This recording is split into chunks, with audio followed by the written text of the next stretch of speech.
Je peux choisir de ne pas aller à l'église, ça ne me sert à rien. Prier, c'est inutile. Ça n'a aucune influence sur moi, je m'en fous de ça. Jésus, c'est quelqu'un qu'on doit juger sur la place publique. Puisqu'il a causé trop de tort à ce pays, à ce continent, à cette Afrique. Il ne me sert à rien, ce monsieur. C'est un monsieur dangereux. Est-ce que c'est un Dieu sérieux? Tu vas voir que ta calvitie que tu as même là, mon type, c'est pas simple. À ton âge, on n'a pas le genre de calvitie là. C'est peut-être Dieu qui t'a puni, tu ne connais pas. Je n'ai pas de problème avec ceux qui ne croient pas en Dieu. Mais par contre, j'ai un sérieux problème avec ceux qui ne croient pas en Dieu et veulent forcer d'autres à les suivre. Les choses de Dieu ne sont pas vos trucs intellectuels là, vos trucs des entrepreneurs bêtes à 2 balles là. Quand vous parlez de Dieu, ce n'est pas les mathématiques là où on va te dire que 1 plus 1 ça fait 2. Que Dieu 1 plus 1 ça peut faire 2, après ça fait 8, ça fait 10. Ça dépend de la foi de tout un chacun. Je ne sais pas si vous me comprenez. Quand tu essayes de comprendre les choses de Dieu avec un cœur rempli d'amertume, tu te bloques toi-même d'abord. Tu ne veux pas croire, c'est d'abord le diable. Parce que dans la vie, il y a 2 types de puissance. On ne marche pas vite. Parce que quand tu marches vite, tu seras comme un mouton. Tu vas mourir facilement. Donc il faut choisir où tu vas puiser ta puissance. Il y a le diable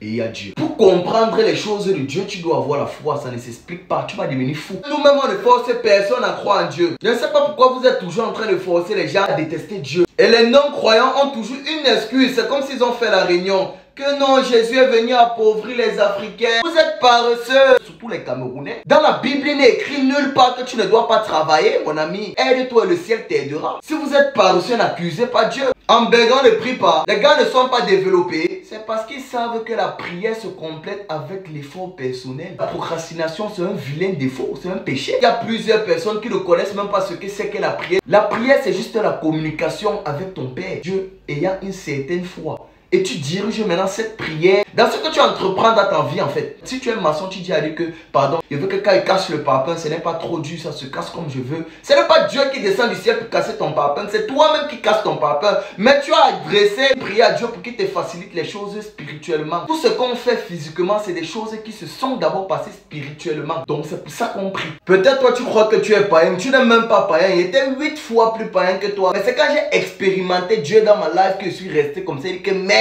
il te faut même un esprit de discernement à la limite pour distinguer que ce qui est en train de m'arriver, c'est l'esprit de Dieu. Ce n'est pas comme si moi j'ai obéi trop à ce que Dieu dit. Moi-même ma chair est faible. Quand Natacha, ma voisine, elle sort sans le cabas. Oh, petite pause. Le cabas sans caleçon dépasse le collant de loin. Jésus, toi-même tu sais que je ne peux pas trop résister. Mais quand je pêche, je viens toujours lui demander pardon. Parce que j'ai ce qu'on appelle la crainte de Dieu. Et même Satan a peur de Dieu. Vous n'avez pas peur de Dieu. Vous levez, vous balancez les conneries. Jusqu'à tu dis que Jésus doit être placé en route comme un bandit. Tu n'es pas différent de ceux qui l'ont crucifié. C'est à cause des gens comme ça qu'on va rester un samedi comme ça, on sera en train de boire. Jésus va débarquer, que c'est la fin du monde. Parce qu'il n'en peut plus de ces genres de propos. Beaucoup de païens se plaignent que non, j'ai prié, Dieu il m'a pas exaucé. C'est parce que vous êtes même bête, vous n'avez pas l'esprit de discernement. Parce que souvent comme ça, Dieu vous fait grâce. Vous ne croyez même pas en lui, mais il vous fait grâce. Il laisse toujours les petits signaux comme ça qui vont vous ramener vers lui. Mais il y a toujours le diable qui vient détruire tout ça. Ça vous rend aveugle. Vous ne voyez pas qu'il existe. Sinon, aucun être humain, dis bien, aucun être humain ne passe sur cette terre sans savoir que Jésus-Christ est sauveur. Ou du moins Jésus existe. Et bizarrement, les gens en croient au diable. C'est parce que le diable entre dans vous, fait croire que non, la tradition. La tradition,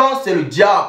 Les trucs que vous priez vos ancêtres, vous tapez ça cache une fois, les parents bamileke, vous tous là. C'est le diable que vous priez. Oh, ah. Donc mon arrière-grand-père, c'est celui qui y a tout mal les petits bassins comme ça pour leur prouver que les bafans sont forts. Donc il faisait les mêmes bails que moi, lui il meurt, moi il commence à le prier. Comment? Je suis fou. C'est les démons que vous priez. C'est pour ça qu'on dit que la meilleure richesse du blanc, c'est la religion. Je ne refuse pas qu'on en a avec la religion. Moi, je pense qu'on utilise mal Dieu comme on a mal utilisé nos natural resources. Pour ceux qui n'ont pas compris, ça veut dire nos ressources naturelles. Tout ce que Dieu fait, bon, peut-être les blancs là, on devait passer par là pour être d'abord plus sages. Et c'est pas eux qu'on a connu le vrai Dieu. Peut-être d'autres connaissaient déjà, je ne sais pas. Mais il y a un seul Dieu. Ce n'est pas les rois que nos parents prennent un crâne comme ça, tu déposes le congrès. Là, a tout vidé.